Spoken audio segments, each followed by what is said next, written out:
is Messi! It is the cleanest of clean finishes from the best on the planet. It's time for the biggest sports stories. Liverpool, the champions of Europe, are top of the world. The biggest interviews. That such a great spectacle is ruined by such thuggish behavior. And all the analysis right here. He's the one player that has the arrogance to think that he can play in any stadium in the world and any pitch in the world in front of any player in the world and take them on. Every weekday, it's my sport, it's your sport. It's ZiFM Sport. Let's join the team for the biggest show in the world of sport on ZiFM Stereo. My station, your station. It's a very good evening, Zimbabwe. It's ZiFM Sport on a Monday manic because it was a phenomenal weekend of sports. So there's lots to get through. The team that'll get us through the show today: Mike, Chris, Alois, Sean, our producer, and my name is Barry. What can you look forward to? Well, on the home front, ZIFA says it has written to the Sports and Recreation Commission, the SRC, seeking the green light for the Premier Soccer League to begin by mid-next month. In international sports news, Novak Djokovic has issued an apology after he was disqualified from the US Open for hitting an official with a ball.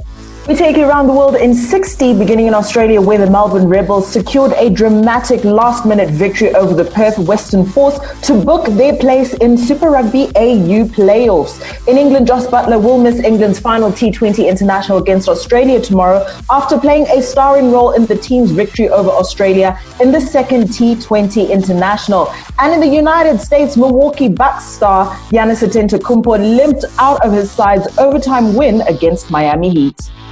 And then if you love your music, this show certainly doesn't disappoint. We've got the power play that kicks the show off, and then the play of the day, which comes half away. So plenty of music for you to enjoy on Monday's edition of ZiFM Sport. And then it's the second half of the show in the Castle World Football Report, our staple on a Monday. The curtain came down on the ABSA Premiership, where the emotional Mamelodi Sundowns coach Pitso Mosimane revealed that many people doubted him as the club secured a record 10th title in the ABSA Premiership era and 13th league success overall. In the Nations League that's out in Europe, Barcelona forward Ansu Fati broke a 95-year-old national record to become Spain's youngest goal scorer at the age of 17 years, 311 days against Ukraine. And the Lionel Messi saga may have reached its conclusion after the superstar announced he'll stay at Barcelona because the financial outlay required to make his desired exit a reality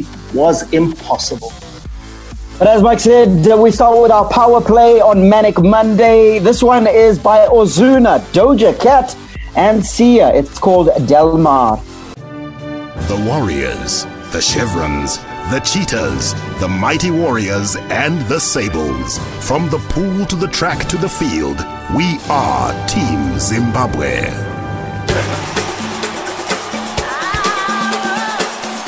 The Home Front. Local sports news and analysis. We have lots of conversations here on the show, lots of opinionated subjects. We would like to hear from you, but we can't necessarily address all of your issues on the show, so we need to talk on social media, and that's the beauty of it. So get in touch with us at Chris Midzi, at Mike Madoda, at Sean Tafirinika, at Gazaman14 for Alois Bunjira. And don't forget, we got the big guy on the show as well. At Mark Pozzo is his handle, and I'm at Barry Manandi. But the one way where we are all on, we all assess, and we can all have a conversation is at ZiFM Sport across all social media platforms, including YouTube. Let's get into it. On the home front is always where we begin. And now ZIFA says it has written to the Sports and Recreation Commission, the SRC, seeking the green light for the Premier Soccer League to begin by mid-next month. We have written to the SRC seeking permission to resume our Premier Soccer League trainings on the 14th of this month, with the intention to have the matches commence on the 20th of next month, said Felton Kamambo, the ZIFA president. Since March, local football has been in limbo after the government banned all sporting events to curb the spread of the coronavirus. With no matches taking place, most teams have suffered financially, and this is why FIFA and CAF decided to assist football associations with the COVID-19 relief fund. However, ZIFA and the PSL have been locked in a heated dispute over the disbursement of the package. That dispute centering holistically, almost exclusively, on the currency to be used. Michael, we now have dates, tentative as they may be. What are your thoughts, sir? You believe, don't believe? What do you reckon? I think this was just a response by Felton Kamambo for the media. This was one just to keep the media and those people who are asking questions around the return of football at bay. It looks like he just plucked out a date from his backside and decided, you know what, I'm going to throw this out there and at least give people a bit of hope, because if you take a look at the 20th of next month, I think it falls on a Tuesday, which is a very odd day, to be honest. To start a league campaign. Yeah, to start a league campaign. However, so I would be pleasantly surprised, guys, if I see football returning on that date. The mere fact that ZIFA hasn't been even able to dispense the COVID relief funds to the clubs, and yet they're talking about restarting, just shows to me that, listen, it's still all up in the air. Yeah, no funds have been disbursed to the Premier Soccer League, and they remain embroiled in that dispute as to what the currency will be. PSL is saying, we want US dollars. ZIFA saying, we'll give you Zim dollars. Alois, this is a heated battle over money. But our most important aspect has got to be the return of football. And at this stage, it looks unlikely, as Mike pointed out. Yeah, I'm not sure where he got the date. I don't know if it's the backside for real. I don't know. But it's weird that they can just come up the date before they can actually tell people how it's going to be done. How it's going to be done. Where are the games going to be played? Chita say what's exactly happening? What have they done? What have they put in place for the matches to be to restart? You know, all we saw was a medical report from the doctors that only gave a guideline of what needs to be done. But when I was reading through that guideline, it's impossible. I don't know how in just 1 month going to put those things in place, because they basically just put a guideline where they say this needs to be done. But I don't think the Zimbabwe Football Association has actually responded to it and actually say, yes, we can do that. So I'm wondering if the medical guideline is part of the request by the SRC to actually restart the matches. I'm not so sure, but the dates and what has been done, because when you look at it, there is nothing that tells us we're going to have a bubble or the clubs going to be playing at their own stadium using these guidelines. We don't actually know. So for me, there's no plan. They're just talking. It's all in the air, but there's no real plan for the games to restart. To have a date, I don't think that date was even suggested. They actually said down. It's all in the air. And now we've got dates for the restart, but then obviously there's the leg before that. Alois talks about, Chris, the medical report that came out or started filtering through various platforms, I think it was yesterday. And reading through that, there are all sorts of requirements. Those need money. It means the disbursement has got to happen. But with the impasse in place, there can be no disbursement, can there? There can be no disbursement, and for as long as that impasse exists, we're going to be having problems between the ZIFA and the PSL. And it's interesting that when you take a look at what Felton Kamambo said, he only speaks about the PSL, and the PSL is not the only league in this country. So if we're restarting the PSL, there's questions around what of the other leagues. And if the other leagues are restarting as well, how will those leagues be starting? Are we going to be having a bubble? If there are funds that are supposed to be dispersed, these need to be dispersed now so that the teams can prepare. And also the issue around the currency in which these funds are going to be dispersed. It just begs the question of what is going on at ZIFA, because these funds were received in US dollars. And the reason, there's no actual reason that they're presenting to say why are they actually wanting to disperse the funds in local currency. First of all, we know that our local currency flips up sometimes, and it's worth something today and worth something different tomorrow. And obviously, if these leagues, if the PSL is going to be restarting, that's not a good place for them to be in if they have all of these requirements from the medical committee that they need to fulfill. So for me, this entire situation is problematic. Zimbabwe dollars are the currency of trade, Michael. That is how we deal in this country. If you're doing any procurement in the country of Zimbabwe, chances are you're going to use Zimbabwe dollars. Is it an unreasonable requirement? It's unreasonable, Barry, because Chris has rightly pointed out that these funds were received in US dollars, and the US dollar has now been made legal tender in Zimbabwe. So it would be easier, surely, from an administrative point of view, to receive something in US dollars and to hand it over to the recipients in US dollars. That's what ZIFA should do to the leagues. And also the mere fact that there is no plan around Division 1 football and even some of the semi-professional leagues in Zimbabwe brings into question, what is the Premier Soccer League playing for?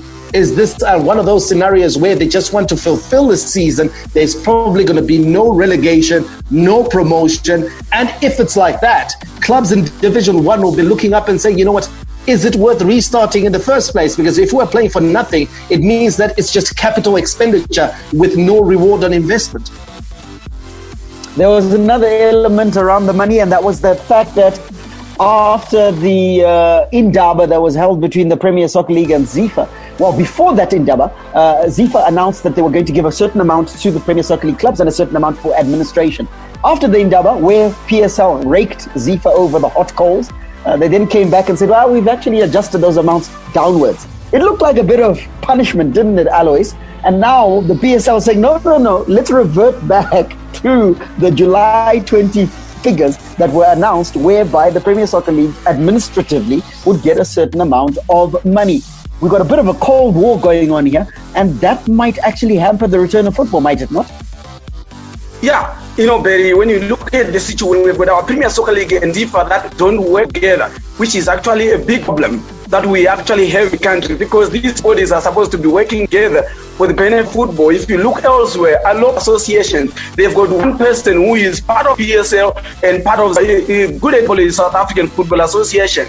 Ivan Kosa, who is standing in the middle, he is a vice chairman of SAFA, at the same time the chairman of the Premier Soccer League. So it means that these bodies are actually working together. James got a very good example as well. The CEO of Bundesliga is the vice president of German Football Association. So it means two are working together. So these brands and everything else, all this money spent and all that, they go through the one channel. So there is no need for commotion. Now we have a cold war here where the Premier Soccer League, ZIFA are completely divorced and they are working against each other. Cold war. How are we going to work? The first division and the Premier Soccer League, they are not together. They are supposed to be in one body, but they are not working. Like Mike said, why should you play first division football when there's nothing to play for? But Alois, the man who's supposed to sit on the ZIFA board and represent the Premier Soccer League, Farai Jere, has got personal challenges that he's dealing with at the moment. He's in and out of court and in and out of jail. So perhaps that is also hampering the smooth flow of football returning and the smooth flow of that currency, the current that is called money. Let's see how this all plays out. Well, we haven't got long to wait. If the 14th arrives and teams aren't training, it means that we have to move the dates down. The 20th of October will be a Tuesday. Are we going to start our league on a Tuesday? We'll keep you appraised right here on ZiFM Sport. Hi, I'm Warriors coach Zdravko Logarušić, and you are listening to ZiFM Sport. Sports with a difference. Let's give you a local sports news roundup, starting with some news about some sport administration. And government has been lauded for coming up with a sport integrity bill with the Zimbabwe Rugby Union, the ZRU, Zimbabwe Cricket and Premier Soccer League giants Dynamos leading the chorus of praise for the legislation that will outlaw corruption in local sport. Youth, Sport, Arts and Recreation Minister Kirsty Coventry has been on a crusade to enforce clean sport in the country, and Cabinet recently approved the proposals she tabled. The bill provides for the elimination of sport corruption, doping, competition manipulation and illegal betting, among other vices. Judo news, and the Judo Association of Zimbabwe's school program got a major boost after the mother body secured 500 judo suits from the International Federation. The consignment arrived in March as part of support from the International Judo Federation, and JAZ finally got the suits with help from the Ministry of Youth, Sport, Arts and Recreation in clearing the consignment.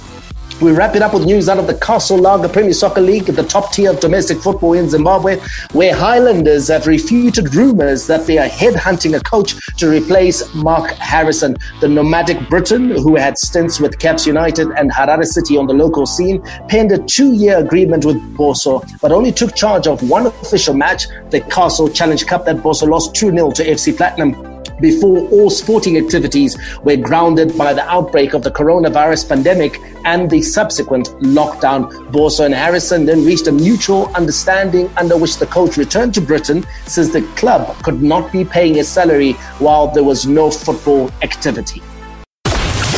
Hi, this is Mike Madoda, and you can catch me and the team for all the latest breaking news out of the world of sport, local as well as international, on your favorite station, my station, your station, ZiFM.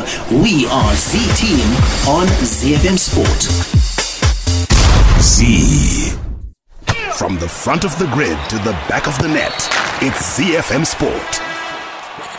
International Sports News Roundup, where the world comes out to play. It's a Monday, so don't forget, we got the Castle Lager World Football Report in the second half of the show. We'll be doing a big wrap of the final match day in the ABSA Premiership. Mamelodi Sundowns crowned champions. They're calling it La Decima. Kaiser Chiefs licking their wounds. And of course, we are happy that we've got a former Mamelodi Sundowns striker in the form of Alois Munjira here on our team at ZiFM Sport. But before we get there, let's go international with our sports news. And we go to New York, where Novak Djokovic has issued an apology after he was disqualified from the US Open for hitting an official with a ball. The world number one had blown a golden chance to win the first set of his match against Pablo Carreno Busta when he hit a ball in frustration behind him. It struck a lineswoman in the throat, who fell to the ground in pain. Djokovic immediately rushed to help her, but after a 10-minute discussion with tournament officials, he defaulted the match and his chance to win his fourth US Open title. Djokovic did not attend the post-match conference, but issued a statement on Instagram later on Sunday in the early hours of this morning, Zimbabwe time, and I'm going to read it. He says, "This whole situation has left me really sad and empty. I checked on the linesperson and the tournament told me that thank God she's feeling okay. I'm extremely sorry to have caused her such stress. So unintended, so wrong. I'm not disclosing her name to respect her privacy. As for the disqualification, I need to go back within and work on my disappointment and turn this all into a lesson for my growth and evolution as a player and human being. I apologize to the US Open tournament and everyone associated for my behavior. I'm very grateful to my team and family for being my rock of support and my fans for always being there with me. Thank you, and I am so sorry." Now, British tennis coach and former professional tennis player Miles McClachlan says the umpire had no choice but to default Djokovic from the US Open. I mean, the rules state that it wasn't intentional, we should say, but he struck a ball pretty hard and it hit the lineswoman, I think, in the throat. So there was no choice but to default, and probably made a little easier by the fact it was an empty stadium. I think harder to do that in front of 23,000 paying fans. But as if this sort of tournament couldn't get any more bizarre. We've had the clear favourite defaulted, absolutely stunned. So, there was quite a long discussion with Djokovic and the referee. We couldn't hear that, so we wondered what was going on. But yeah, in the end, it's the right decision. And, Djokovic he's been lucky a couple times. I remember at the World Tour Finals in London, he hit a ball into the crowd, but wasn't too hard and didn't hit anybody. But I mean, I think there's no arguing the decision that's been made. Chris, I'm going to get your thoughts first on this one, because I know you are absolutely chomping at the bit, and I want to give Djokovic's run of form, okay? This is 2020. He organizes a tournament where everyone gets the coronavirus. He launches a breakaway union that most players don't want, and he gets disqualified from the US Open for hitting a line judge. The man is hardly covering himself in glory, is he? Hardly. In Shona we say and that's exactly what it looks like. And it's look, it's an unfortunate situation. If you actually take a look at that clip, there's no, he almost isn't conscious of what he's doing, but I suppose that's what the rules say, that you have to be, the entire time you're on the court, you're supposed to be conscious of where you're hitting the ball, etc., and he was not conscious, and that's exactly why the umpire had to actually dismiss him from the tournament. It's unfortunate that he's had such incredible, I don't know if I can call it bad luck, but he just hasn't been making the right decisions, I should say. But when you look at Novak Djokovic, this is not the first time he's done this. There's been previous occasions where he's hit the ball at his coaching staff. He has also snatched a towel away from the little towel boys and all of that. Yeah. So this is not the first time. And he actually alluded to it in I think it's a cross-examination that they did with him afterwards, where he says, it's not the first time I've done this before. And he seemed pretty resigned from what I've seen from that cross-examination. But then he goes online to apologize. So one then wonders, is this sincere? Is this just who he is? Are we seeing another side of Novak Djokovic that we didn't know previously? Yeah, Barry, and for me, even the apology, I'm a bit skeptical and cynical about, because if you have genuine contrition, you front up to the media, you face up to the wrong that you have done, and you issue an apology. This business of apologizing on Instagram, on social media, looks like he's trying to throw it in the court of public opinion and to get, of course, the support of his fans. And that's why he mentions them, because I think the fans are the ones that sort of will prop him up, because ultimately you don't want to, and it's a fairly big constituency. The ITF, the ATP wouldn't want Team Djokovic to stand against the ATP. So ultimately, he wants to throw it out there so that he gets a sympathetic vote. In my view, I think you front up, even if it is from a perspective of just a video apology. We then get the emotion, we get the you-ism in your apology. To just pin it, look, we know you got a PR team, we know you got a team that helps you craft these messages. So it is very dispassionate. So for me, big mistake in doing it in the first place, and then also big mistake in the platform and the manner in which the apology was mentioned. And now, in accordance with the Grand Slam rulebook at the US Open, following his actions of intentionally hitting a ball dangerously or recklessly within the court, or hitting a ball with negligent disregard of the consequences, the US Open tournament referee defaulted Novak Djokovic on the 2020 US Open, and there are consequences. He will lose all ranking points earned at the US Open and will be fined the prize money won at the tournament, in addition to any or all fines levied with respect to the offending incident. Now, when you take a look at this incident, Chris, in isolation, there are those that might be tempted to say, you know what, oh, come on, couldn't there have been more lenient? Novak Djokovic was the biggest name at the US Open. They could have cut him some slack because tennis fans want to see him on court, and he had a wonderful opportunity to win another Grand Slam and add more pressure on Rafael Nadal and Roger Federer, who are ahead of him. But when you take a look at Novak Djokovic's history, he does have issues with his temper in the past, notably at the ATP finals in 2016, when he struck a ball in anger that nearly hit a spectator. Now, we want to take time to listen to an old press conference where Novak Djokovic bullishly dismissed concerns over his on-court frustrations in an angry exchange with a reporter. Have a listen. When you threw the racket, does it concern you that one day that could cost you dearly? I mean, if the ball were to hit someone today, is that something you think you ought to address? You guys are unbelievable. Why is it unbelievable? Yeah, because you're always picking this kind of things. It's incredible. You keep doing these things. I keep doing these things well. I'm just saying, why don't I get suspended then? I'm saying you were close, weren't you? That's what I'm saying. I'm close. I'm still not suspended, so if I'm not close, I'm not close. Ball that it hit a spectator. it could have been serious. It could have been, sure, or it could have snowed. It could have been snow in O2 Arena today, but it didn't. So you don't think that gives you're not concerned about the sort of your mindset? So I'm the only player that shows his frustration on the court, right? That's what you want to say. I'm the only player that is showing that.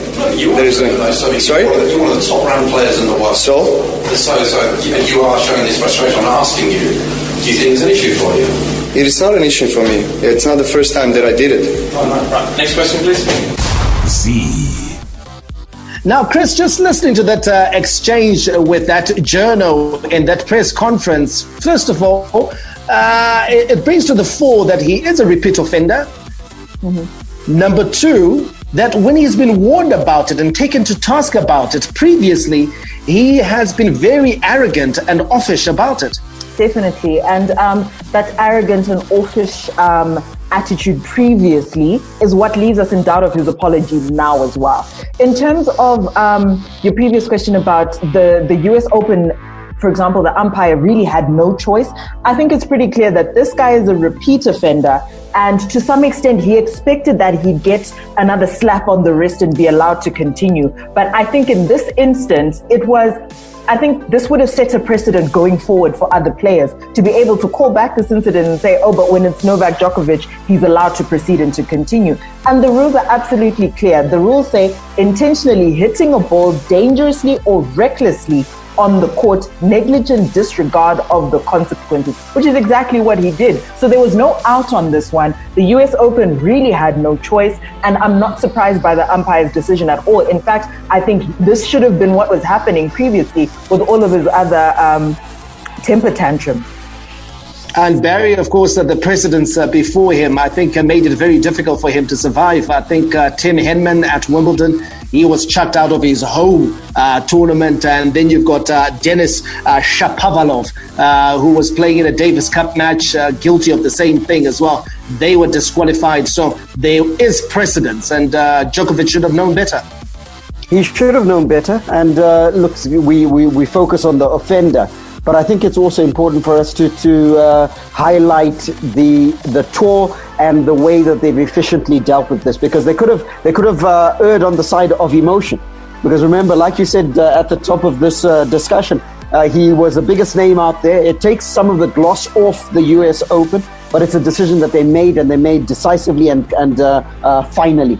So I think that it's kudos to the tour for taking the very difficult decision of sticking to the rules. Rules are the rules. You will not be, as in the cases that you've highlighted, you will not be allowed to flout them no matter who you are.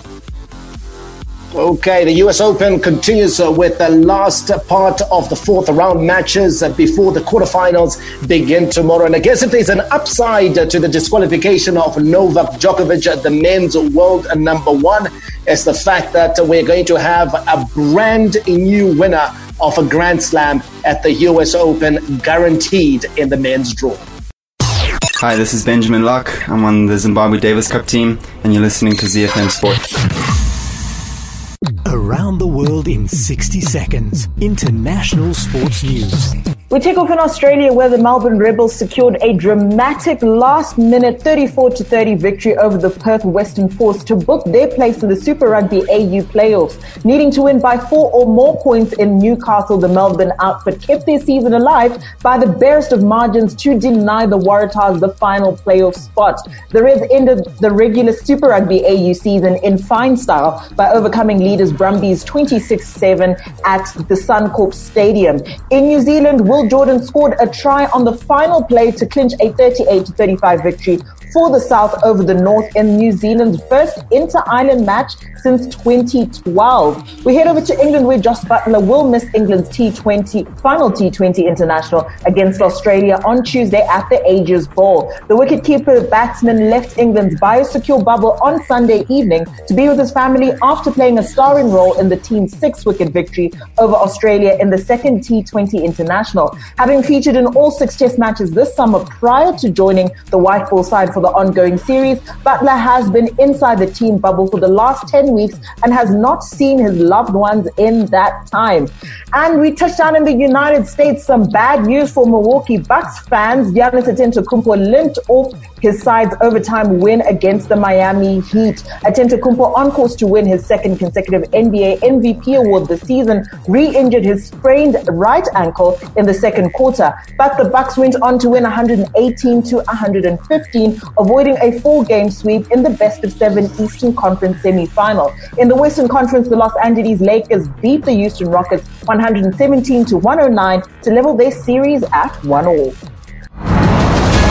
The Casalaga Premier Soccer League, La Liga, Serie A, the English Premier League, the Bundesliga.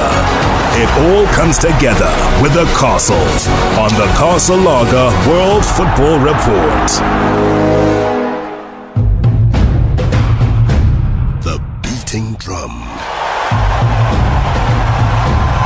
The roaring fans. Take a ride on the wild side with the Africa Report on ZiFM Sport. There was a popular statement in South Africa. It was Abuile Amakosi, and that was a Turcoin Kaizer Chiefs coming for the title. But some responded and says it will end in tears, and it did. Because an emotional Mamelodi Sundowns coach Pitso Mosimane revealed that many people doubted him as the club secured a record 10th title in the Absa Premiership era and 13th league success overall on a day where the title could easily have been presented to Kaizer Chiefs. It was Sundowns who claimed the spoils at Dobsonville Stadium in Soweto by beating Black Leopards 3-0 in an intense yet remarkable ending to the 2019-2020 season. The Brazilians were crowned champions of South Africa's top flight for the third year running, with Mosimane becoming the most successful coach by collecting his 5th league title. Let's hear from Pitso. A lot of people didn't believe in me. Only the Yellow Nation, those who come here every time, those are the people who support us. But first I must thank my family now, because they were behind me during difficult times. And we had a lot of pressure outside and internal in the club, to be honest. People doubting me. But God is there for me. These boys made it possible for me to can look back at those people and say, what are you saying now? Look at me now. But it's not about being vindictive. It's a message, a football message. You know, when it was tough for me inside the bubble. It was very tough. But I'm getting paid for this. I'm the coach. And I knew God is there for me because God loves us all. But I would like to congratulate Kaizer Chiefs. I'm telling you, they gave us a scare. Alois, let's try and avoid your gloating as much as we can. I've had my pain. I've had my pain throughout the weekend, but congratulations on Mamelodi Sundowns winning that title, snatching it. Listen, Mamelodi Sundowns top of the league for one day, and that one day is all it took to take the title. Absolutely brilliant. Clawing back a 13-point deficit on Kaizer Chiefs. Well done to Masandawana. Yeah, of course, I can't help it but gloat. Yes, imagine 10 months, more than 10 months on top of the log, and just the team that is on top of the log just for that one day takes it away. But I'm impressed by Pitso Mosimane and Mamelodi Sundowns, because you know what, they didn't back down. They just kept on going. They just did their job. You know, like when you just mind your own business, concentrate on your games, win your games, and never mind what is happening on the other side. That's exactly what they did. 13 points. You know, they were not even number 2. They were actually number 3 when they were 13 points behind. There was Bidvest in between. You know, but they kept on going. They clawed back, and when it mattered the most, they kept their cool. Somehow that's why I had this confidence, because they had their cool. I could see that Kaizer Chiefs were now jittery towards the end of the season, and they were now facing a Baroka who had beaten Mamelodi Sundowns themselves in the previous match. So you could actually understand why Chiefs were jittery in the last match, and it was going to be very challenging for them. And Mamelodi Sundowns, they had a very comfortable game against Black Leopards. So that's what happened. That's what swayed it to Sundowns' favor. Chris, from what Alois is saying, it's a case for experience, isn't it? It's just knowing how, and Sundowns knew how. It's a case for knowing how, and also I think being able to keep your cool when it's necessary, which is what they managed to do right up until that last whistle. I think what really happened is, first of all, like we said, Pitso Mosimane knows how to read a game, knows how to prepare for it, knows how to prepare his players for it. And even though they were playing against the Black Leopard side that was also needing this particular win so that they avoid the relegation playoffs, they really played it completely out. You can see the hunger and the drive in the players that they really wanted to win this. And that's not something we saw, for me particularly, in Kaizer Chiefs in that last match. They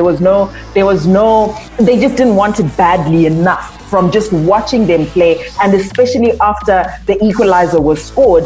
For me, there was no comeback that happened with Kaizer Chiefs after that equalizer was scored. So I think it's knowing how to win, but it's also your opponent slipping right at the end. Chris brings in a very important point, and I've saved this one for Mike because I want to hear your thoughts on Kaizer Chiefs, and in the sense that there was no real fight, and you've got to sort of question, when you've been on top of the league for 379 days, you've been top of the table, you've got to then close it out. And Ernst Middendorp and his Kaizer Chiefs, his Amakosi, failed to do that. Let's hear from Ernst Middendorp, then we hear from Mike just now. Now, Ernst Middendorp didn't have an explanation why his players stepped back after he had asked them to push for a second goal in the second half of that 1-1 draw that they had with Baroka. Ending up with the possibilities in our own hands and being second after having over 28 match days the position one. Of course, it's disappointing. Congratulations to Mamelodi Sundowns and Pitso. They won it. We had the dominance in the first half with the wide players, and we had a very clear discussion in halftime. Just push forward, look for the second goal, and interestingly, all of a sudden they stepped back and fouls after fouls around the box, and good, then you concede this 1-1, and then of course it gets difficult. It's very, very difficult to play a team like Baroka, with other teams have seen and experienced it. I wouldn't expect him to have answers. In truth, it's still fresh, it's still new. It wasn't just about the match that was played, it was about the entire league season. So I'm not reading too much into that. But Mike, I need to hear your thoughts on Kaizer Chiefs bottling it.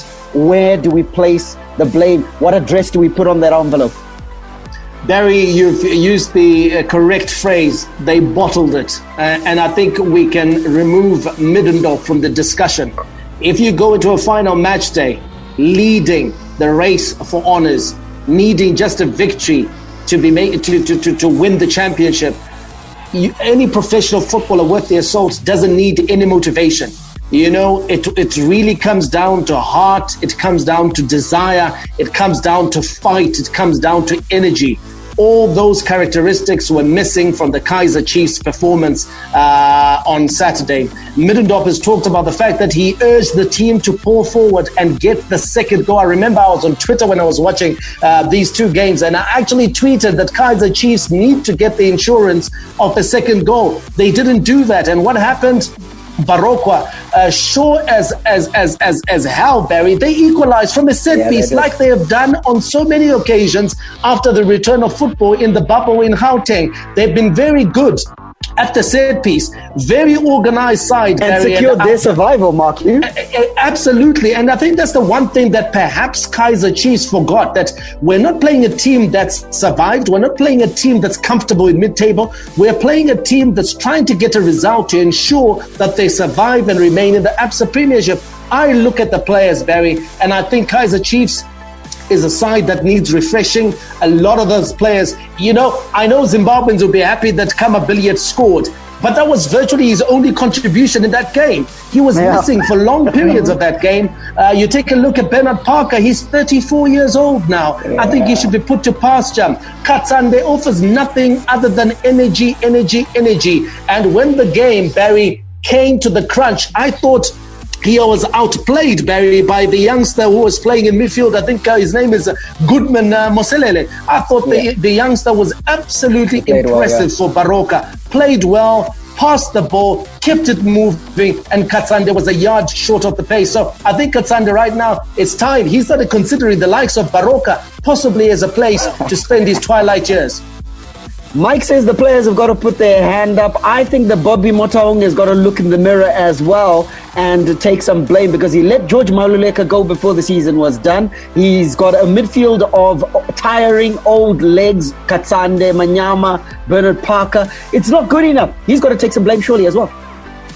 Yeah, he needs to stand up and actually take the blame. He knows that because Kaizer Chiefs is a big team, they've got money, one of the richest clubs in South Africa, and the biggest club in South Africa. They need to buy players. They can see Mamelodi Sundowns dominating. How can they, as the biggest club in South Africa, let Mamelodi Sundowns dominate for so long? They need to do it for their fans.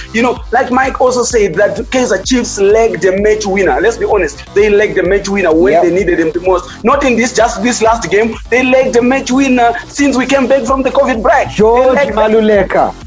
Yes, exactly. So Bobby Motaung should actually stand up and say, you know what, I am to blame. Come next season, we need to refurbish, we need to refresh this squad, and we need to buy big, and we need to challenge Mamelodi Sundowns and get this trophy. They had it in their bag this time around. They lost it, but they need to fight for it next season.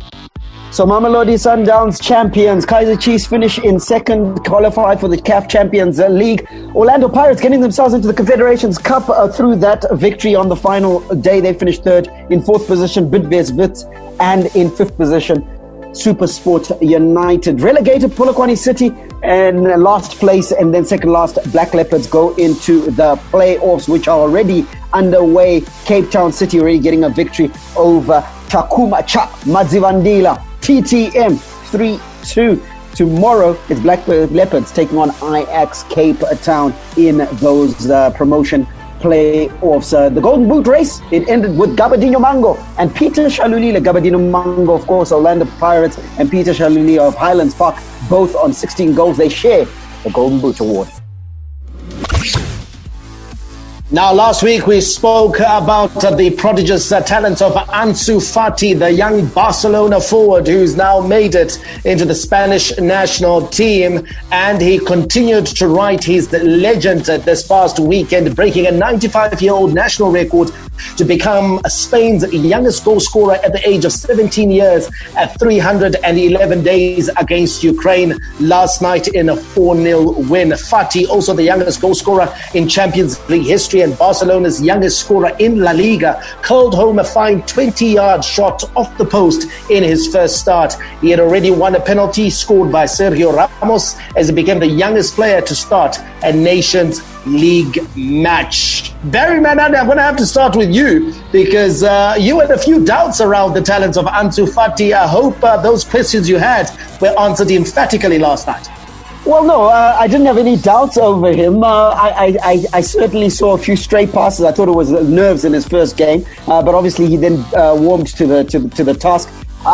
Listen, you can tell it from his performance for Barcelona. This is a class player, regardless of his age, regardless of everything that we're saying about and the barriers that he's breaking. This is just a great football, and he showed it last night. His class is beyond any sort of doubt, and to be the youngest player to dominate and put on a man of the match performance, although Sergio Ramos will try and steal that from him, nonetheless, he had a fantastic outing. So this is one definitely that we need to keep our eye on. He's going to be a world beater. Yeah, absolutely. World beater, putting in a world-beating performance yesterday. He just didn't score. He won a penalty with Sergio Ramos scored.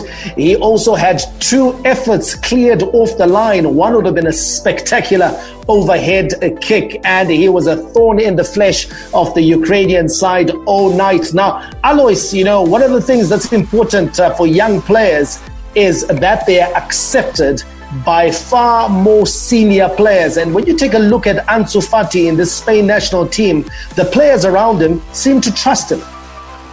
Yeah, I think it's actually a good thing. I think the confidence started when Barcelona actually signed him, and the confidence also started when the Spanish Football Association actually went for him and offered him a Spanish passport. I think by that time, even the players that had not seen him from the other clubs, they were actually starting to ask questions. Why would such a youngster be given a Spanish passport so quickly? And they could actually see that there was some talent in it. So I think that initial phase actually made him accepted by even his teammates, and then when he started playing, the teammates around him at Barcelona, I think they started the ball rolling by trusting him. Now when he went over to the Spanish national team, obviously the Spanish national team senior players from Barcelona, they probably are friends with the other guys from the other teams. They would have spoken about it. I think that's how he was accepted into the national team.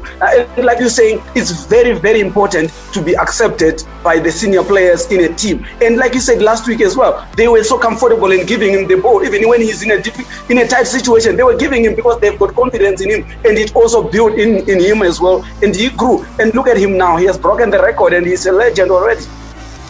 All right, let's just go through some of the results from last week in the key games. Italy drew with Bosnia-Herzegovina 1-0. The Netherlands 1-0 victors over Poland. Iceland beaten by England 1-0. We shall come to that game in a few seconds. Denmark beaten at home by Belgium 2-0.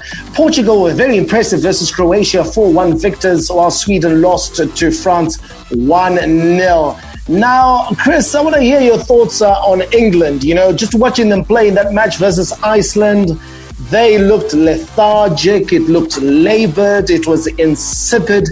Is this the right time for us to have a conversation around the man in the waistcoat, Gareth Southgate? Is he the right manager for what is arguably England's most talented bunch of players in 10 years?